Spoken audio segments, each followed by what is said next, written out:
taniman namin dito ng mga gulay-gulay. Siyempre pag may bakod ka, pwede ka maggulay-gulay kahit saan.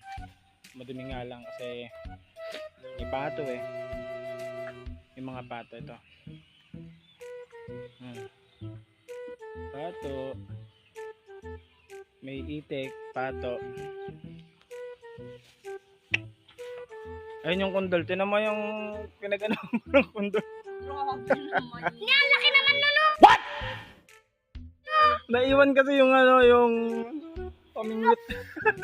Ano ba yun, Pap? Ang galing! Ang galing! Papa? Grabe. Tara na, sungkitin natin. Ano pa? Tingnan nyo ito. Ito si Tita. Ito Julius. Yan, ito siya. Tuturo ko na.